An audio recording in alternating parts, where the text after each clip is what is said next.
샬롬 류 선생의 구속사 천국열차 유도순 목사님의 신구약 성경 파노라마를 낭독하는 시간입니다. 지금은 호세아 파노라마 8장입니다. 대적이 여호와의 집에 덮치리라. 요절은 1절. 나팔을 너희 입에 댈지어다. 대적이 독수리처럼 여호와의 집에 덮치리니 이는 무리가 내 언약을 어기며 내 율법을 범함이로다. 8장의 중심점은 도표에서 보시는 바대로 대적이 독수리처럼 여호와의 집에 덮치리니 1절, 불을 보내어 그 성들을 삼키게 하리라에 있습니다. 14절. 그러므로 본장은 나팔을 너의 입에 댈지어다 하고 시작이 됩니다. 이는 희년의 나팔 소리가 아니라 전쟁 즉 심판의 나팔 소리인 것입니다. 그 원인이 어디에 있는가? 한마디로 무리가 내 언약을 어겼다 하는 데 있습니다. 언약을 어겼다는 것은 다름이 아니라 사마리아의 송아지를 5절 섬긴 것을 의미합니다. 그러므로 8장의 중심점은 전쟁의 나팔에 있으나 핵심은 언약을 어겼다는 데 있음을 놓치지 말아야 하는 것입니다. 하나님과의 관계는 언약의 관계입니다. 언약의 관계란 하나님께서 세워주신 언약을 믿는 믿음의 관계라는 뜻도 됩니다. 그러므로 언약이 없으면 하나님과의 관계가 성립이 될 수가 없는 것입니다. 그러므로 언약을 어겼다는 것은 하나님과의 관계가 단절되었음을 뜻합니다. 아담이 그랬던 것입니다. 그렇다면 저들이 어겼다는 언약이란 무슨 언약인가? 내 율법을 범함이로다 하십니다. 여기에 통찰력이 필요하게 됩니다. 율법이라는 표현만을 보고 신의 산 언약이라고 한정해 버린다면 너무나 근시안적인 것입니다. 이는 성경을 점으로 보기 때문에 빠지게 되는 한계입니다. 성경을 구속사라는 선으로 보게 되면 저들이 어겼다는 언약이 무슨 언약이 되는가? 이를 두 단원으로 나누어 상고하겠습니다. 첫째 단원 1절에서 7절 사마리아의 송아지, 둘째 단원 8절에서 14절 깨진 그릇, 방황하는 들나귀. 첫째 단원 1절에서 7절 사마리아의 송아지, 이것은 이스라엘에서 나고 공장이 만든 것이라 참신이 아니니 사마리아의 송아지가 부서 뜨리우리라. 6절 1. 본단어는 사마리아의 송아지에 의하여 풀어 나가야만 합니다. 왜냐하면 사마리아의 송아지가 언약을 어겼다는 말과 불가분의 관계에 있기 때문입니다. 송아지라는 말이 5절과 6절에 나옵니다. 사마리아의 송아지가 부서 뜨리우리라 하신 이 송아지는 북쪽 이스라엘이 다윗의 집에서 떨어져 나갈 때부터 섬기기 시작한 우상임을 유념해야만 합니다. 기억, 백성들이 예루살렘에 있는 여호와의 전에 예배를 드리러 올라가는 것을 막기 위해서 이에 계획하고 두 송아지를 만들고 무리에게 말하기를 너희가 다시는 예루살렘으로 올라갈 것이 없도다. 이스라엘아, 이는 너희를 애굽 땅에서 인도하여 올린 너의 신이라 하고 하나는 베델에 두고 하나는 단에 둔지라 합니다. 열왕기상 12장 28절에서 29절. 니은 여로보암이 저들의 예루살렘 행을 막기 위해서 하필 송아지 우상을 고안해 냈을까? 이는 필시 출애굽 당시 아론이 황금으로 송아지 형상의 우상을 만들어 이는 너희를 애굽 땅에서 인도해낸 너희 신이로다 한 것을 출애굽기 32장 4절 생각했기 때문일 것입니다. 이에 착안하게 된 것은 이를 백성들이 기뻐했기 때문일 것입니다. 그러니까 출애굽 당시에는 시내산의 송아지가 있었던 것입니다. 이로 보건대 타락한 인간의 심성에는 송아지 우상을 선호하는 본성이 있으며 어느 시대를 막론하고 비진리의 세력은 이 심리를 교묘하게 이용하고 있다는 경각심을 갖게 합니다. 그러니까 오늘날도 한국에 송아지가 있을 수 있다는 말씀입니다. 이 하나님은 사마리아의 송아지 숭배를 가리켜 이는 무리가 내 언약을 어겼다고 말씀하십니다. 그렇다면 저들이 어긴 언약이란 무슨 언약인가? 기억, 이를 내 율법을 범함이로다 라는 1절 하반절 말씀만 보고 윤리적인 죄로 한정을 한다면 그렇다면 묻습니다. 이스라엘 역사상 율법을 온전히 지킨, 다시 말하면 언약을 어기지 않은 시대가 있었다는 말입니까? 그러므로 언약을 어겼다는 말은 윤리적인 행위 이전에 하나님의 언약을 믿는 믿음을 저버렸음을 명심해야만 합니다. 니은 저들이 사마리아의 송아지를 섬겼다는 것은 변명의 여지가 없이 하나님께서 다윗에게 세워주신 메시아 언약에 대한 불신앙이었던 것입니다. 3. 그러므로 이스라엘이 모든 민족 중에서 하나님의 선민이 되고 백성이 될 수 있었던 것이 어떤 언약에 근거하여 이루어졌는가를 더듬어 보아야만 합니다. 기여, 그것은 시내산에서 주어진 율법에 의해서가 아닙니다. 십계명의 서문은 나는 너를 애굽 땅 종되었던 집에서 인도하여 낸 너희의 하나님 여호와로라 하십니다. 출애굽기 20장 2절. 그들은 시내산 언약 이전에 이미 하나님의 백성이 되어 있었던 것입니다. 그러하기 때문에 하나님의 백성답게 살아가게 하기 위해서 십계명은 주어진 것입니다. 니은 그들이 하나님의 백성이 될 수 있었던 것은 너희를 구속하여 너희로 내 백성을 삼고 나는 너희 하나님이 되리니 하신 출애굽기 6장 6절에서 7절 구속, 즉 유월절 양의 피로 말미암아 가능하여졌던 것입니다. 디귿. 그리고 이 구속은 아브라함에게 세워주신 언약에 근거하고 있는 것입니다. 이 점을 어째서 강조하고 있느냐 하면 저들이 언약을 어기고 송아지 우상을 섬겼다는 것은 궁극적으로는 아브라함의 자손으로 오실 그리스도를 배척한 죄임을 강조하기 위해서입니다. 이는 주님이 오셨을 때 실제로 일어났던 것입니다. 그들은 세상 죄를 지고 가는 하나님의 어린 양보다는 정치적으로 부강하게 해줄 예루살렘의 송아지를 요구했던 것입니다. 4. 언약을 어겼다는 것이 무엇을 의미하는가에 좀 더 명백하기 위해서는 6장 7절에서 저희는 아담처럼 언약을 어기고 하신 아담으로부터 더듬어 내려와야만 합니다. 언약을 어긴 배약, 언약을 배반한 배약의 역사는 인류의 조상으로부터 시작되었기 때문입니다. 아담이 언약을 어긴 것은 윤리적인 범죄가 아니었습니다. 그것은 6장에서 살펴본 바대로 하나님의 말씀을 믿지 않는 불신앙의 근본적인 원인이 있었던 것입니다. 기억. 그렇다면 아담이 언약을 어기자 하나님은 어떻게 해 주셨는가? 여자의 후손은 너의 머리를 상케할 것이요 하고 창세기 3장 15절 다시 첫 복음의 언약을 세워 주셨던 것입니다. 왜냐하면 언약이 없으면 하나님과의 관계가 성립이 될 수가 없었기 때문입니다. 그러므로 이때부터 아브라함까지는 오직 여호와의 후손을 믿는 믿음으로 말미암아 하나님과의 관계를 유지할 수가 있었던 것입니다. 니은 이 첫 복음이 너의 씨 여자의 후손으로 말미암아 천하 만민이 복을 얻으리라 하신 창세기 22장 18절 아브라함의 언약으로 점진하여 아브라함과 이삭과 야곱을 통해서 계승되어 내려온 것입니다. 야곱의 자손들은 이 언약에 의하여 큰 민족을 이루게 되었고 야곱의 12아들은 12족장들이 되었던 것입니다. 아브라함으로부터 다윗까지는 아브라함의 언약을 믿는 믿음으로 하나님과의 관계를 유지해 나갈 수가 있었던 것입니다. 디귿. 이 언약이 다윗 언약으로 점진해 온 것입니다. 그리하여 다윗으로부터 그리스도가 오시기까지는 다윗 언약을 믿는 믿음으로 하나님과의 관계를 유지할 수가 있었던 것입니다. 여리고의 소경 바디메오가 다윗의 자손 예수여 나를 불쌍히 여기소서 하고 마가복음 10장 47절 외친 것은 다름 아닌 당신은 다윗의 자손으로 오신 그리스도이십니다 하는 신앙 고백이었던 것입니다. 이런 맥락에서 하나님은 이스라엘을 향하여 내 언약을 어겼다 하고 말씀하고 있는 것입니다.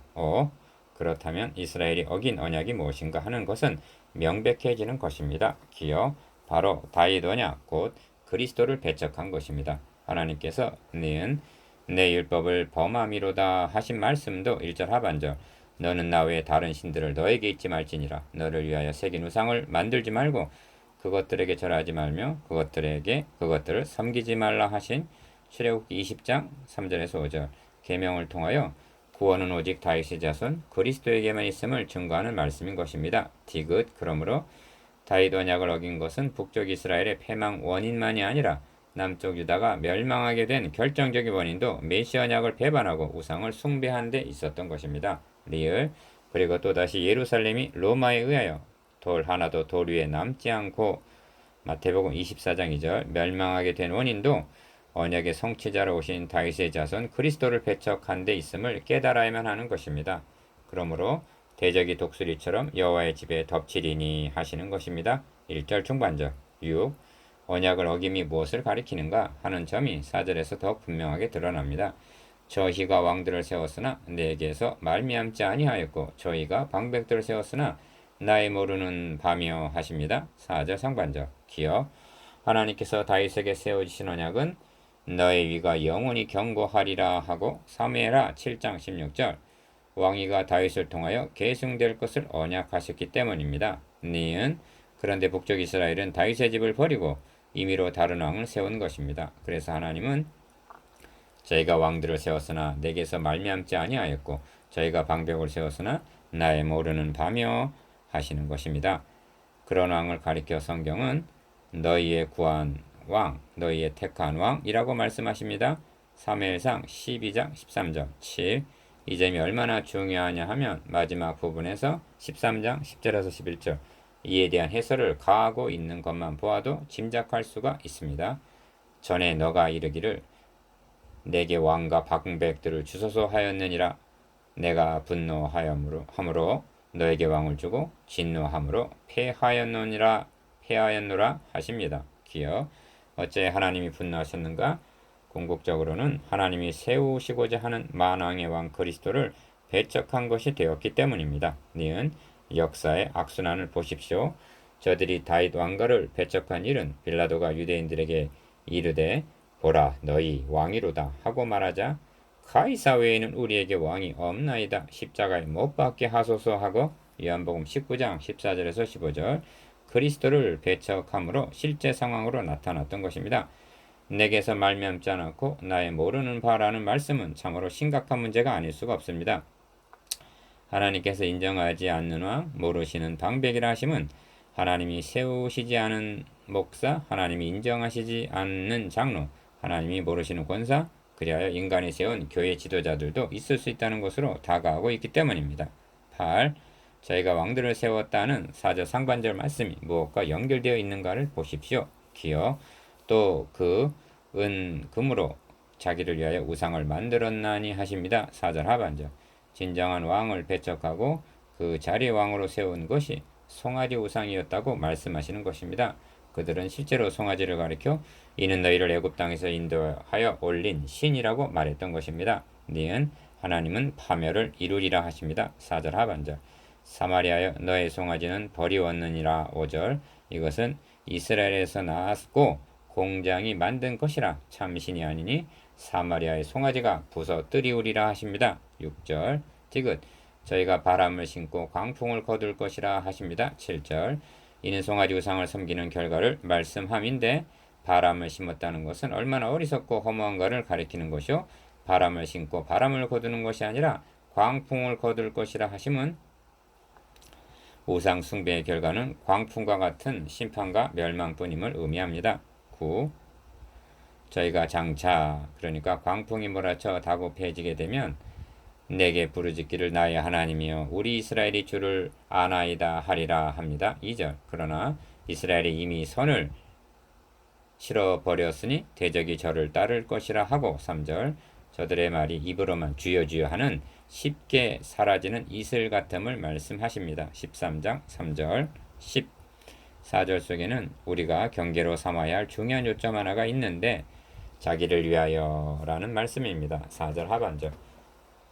자기를 위하여 우상을 만들었다고 말씀합니다. 하나님을 위하여 그 나라를 위하는 신앙은 우상에 빠질 이유가 없는 것입니다. 그러나 자기 중심적인 신앙이 우상을 만들게 됨을 명심해야만 합니다. 자기 중심, 다음은 물질 촉복, 다음은 사마리아의 송아지, 다음은 파멸. 이는 필수적인 수순입니다. 이는 욕심이 잉태한 즉, 그 다음 죄를 낳고, 다음 죄가 장성한 즉, 그 다음 사망을 낳느니라의 야고보서 1장 15절의 공식과도 같은 것입니다. 이것이 사마리아의 송아지 신앙입니다. 둘째 단은 8절에서 14절 깨진 그릇 방황하는 들나귀 이스라엘은 이미 삼키었은즉 이제 열국 가운데 있는 것이 기뻐하지 아니하는 그릇 같도다. 8절 하나님의 언약을 어기고 송아지 우상을 섬긴 저들의 말로를 두 가지 비유를 통해서 말씀합니다. 1. 첫째 비유는 기뻐하지 아니하는 그릇 같도다 하십니다. 기억 이는 저들이 이방 사람에게 삼킨 바 되어 열국에 흩어지게 될 터인데 마치 이빨이 빠지고 깨진 그릇 같은 신세가 되어 어느 나라도 그들을 기뻐하지 않는 그런 존재로 전락하게 될 것이라는 말씀입니다. 니은 저들은 본래 하나님께서 제사장 나라로 쓰시기 위해서 택하신 귀한 그릇입니다. 그런데 그들이 언약을 배신하자 진흙으로 만든 그릇이 토기장의 손에서 파상함에 그가 그것으로 자기 의견에 선한 대로 다른 그릇을 만들더라 한 예레미야 18장 4절 파상할 처지에 놓이게 된 것입니다. 이 둘째 비유는 저희가 홀로 처한 들나귀 같다고 말씀합니다. 9절 기억 들나귀란 주인이 없는 야생 당나귀를 가리킵니다. 집에 있는 나귀는 주인이 돌보기 때문에 먹는 문제나 맹수로부터의 위험이란 없는 것입니다. 그러나 들나귀는 주인 집에서 뛰쳐나와 홀로 처한 위험천만한 신세인 것입니다. 그들은 들나귀처럼 아수르로 뛰어갔다가 애굽으로 뛰어가기도 합니다. 니은 그러는 중에 쇠약이 시작하리라 하십니다. 10절 하반절. 즉 이스라엘의 국력은 점점 쇠약해질 것이라는 말씀입니다. 언약 안에 굳게 서 있던 다윗 왕 때에는 영육간에 부강하였습니다. 만군의 하나님 여호와께서 함께 계시니 다윗이 점점 강성하여 가니라 합니다. 사무엘하 5장 10절. 어느 때는 하나님의 언약 안에 머물러 있지 않는 자는 깨진 그릇 취급을 당하게 되고 홀로 처한 들나귀처럼 처량한 법입니다. 나는 광야의 당앗에 같고 황폐한 곳에 부엉이 같이 되어싸우며 내가 밤을 새우니 지붕 위에 외로운 참새 같으니이다. 시편 102편 6절에서 7절. 3. 에브라임이 죄를 위하여 제단을 많이 만들더니 그 제단이 저로 범죄케 하는 것이 되었도다 합니다. 11절. 기억 우선적으로 생각하게 되는 것은 에브라임 즉 북쪽 이스라엘 경내에는 제단이 많았다고 말씀하고 있다는 점입니다. 하나님께 예배를 드리기 위한 제단이라면 많을수록 좋을 수도 있을 것입니다. 니은 그런데 제단이 많으면 많을수록 죄를 더욱 가중시키는 그 제단이 저로 범죄케 하는 것이 되었다고 말씀하고 있는 것입니다. 4뿐만 아니라 내게 드리는 제물로 말할지라도 저희가 고기로 제사를 드리고 먹거니와 여호와는 그것을 기뻐하지 아니한다고 말씀하십니다. 13절 상반절. 기억 어찌하여 제단이 저로 범죄케 하는 것이 되었고 하나님은 제물을 기뻐하지 아니한다고 말씀하시는가? 그 대답은 분명합니다. 니은 1절에서 이는 무리가 내 언약을 어겼다고 말씀했는데 그 제단들이 그리고 그 제물들이 하나님의 언약을 어긴 즉 언약의 토대 위에 세워지지 않은 제단 언약에 근거하여 드려지지 않는 제물이었기 때문입니다. 이 점을 이사야 선지자는 소를 잡아 드리는 것은 살인함과 다름이 없고 어린 양으로 제사 드리는 것은 개의 목을 꺾음과 다름이 없으며 드리는 예물은 돼지의 피와 다름이 없고 분향하는 것은 우상을 찬송함과 다름이 없이 하는 그들이라고 이사야 66장 3절 말씀하고 있는 것입니다. 5. 그렇다면 언약의 토대 위에 세워진 제단, 언약에 근거한 예배란 구체적으로 무엇을 의미하는 것일까요? 네, 그렇습니다. 기억, 언약의 말씀이 바르게 선포되는 여부에 있는 것입니다. 그러므로 내 백성이 지식이 없으므로 망하는도다 하셨으며 4장 6절 여호와를 알자 힘써 여호와를 알자 하고 6장 3절 말씀하시는 것입니다. 니은 오늘날도 그 교회가 참 교회냐 거짓 교회냐의 표지는 건물이 크게 달려있는 것이 아닙니다. 모이는 수에 있는 것도 아닙니다. 재정의 넉넉함에 있는 것은 더욱 아닙니다. 오직 말씀이 바르게 선포되느냐 여부에 있는 것입니다. 6. 4절에서 하나님으로 하여금 저들이 왕들을 세웠으나 내게서 말미암지 아니하였고 저희가 방백들을 세웠으나 나의 모르는 바며 라고 말씀하시게 한 저들은 제단도 제물들도 하나님으로 말미암은 것이 아니었던 것입니다. 리을 그렇다면 그 많은 제단들을 무슨 필요로 세웠는가? 7장 14절이 대답을 제공해 줍니다. 곡식과 새 포도주를 인하여 모이며 합니다. 하나님과 교제하며 죄를 해결함 받기 위한 제단들이 아니라 물질 축복, 만사 형통을 기원하기 위한 제단들이요 이를 위해서 모였다는 것입니다. 7. 마지막 절 14절에서는 이스라엘과 유다의 특징적인 죄를 지적하고 있는데 기억 이스라엘은 자기를 지은 자를 잊어버리고 정각들을 세웠으며 합니다. 14절 상반절 북쪽 이스라엘의 특징적인 죄는 정각들을 세운 즉 우상의 전당을 많이 세운 것입니다. 니은 유다는 견고한 성읍을 많이 쌓았으나 합니다. 유다의 특징적인 죄는 하나님보다는 요새를 더 의지했음을 꾸짖는 말씀입니다. 디귿 호세아 선지자는 북쪽 이스라엘 위하여 세움받은 선지자라고 말합니다. 그런데 유다를 언급하고 있는 의도가 무엇일까요? 1장 11절과 4장 15절에서도 유다와 이스라엘을 함께 언급하고 있습니다. 그것은 유다가 없는 이스라엘은 존재 의미가 없기 때문입니다. 왜냐하면 하나님께서 아브라함에게 세워주신 언약, 다윗에게 세워주신 언약이 유다를 통해서 계승되어 내려오고 있기 때문입니다. 이것이 이스라엘아 너는 행음하여도 유다는 죄를 범치 말아야 할 것이라 하신 차별성입니다. 4장 15절 8장은 말씀 앞에 서 있는 우리들의 신앙도 점검하게 합니다. 오늘의 교회들이 내가 이 반석 위에 내 교회를 세우리니 하신 언약의 반석 위에 세워진 교회들인가? 강단에서는 말씀이 혼잡됨이 없이 고린도후서 2장 17절 바르게 선포되고 있는가? 그리하여 주님이 기대하시는 교회상을 구현해 나가고 있는가? 우리들에게는 진정 사마리아의 송아지는 없는가?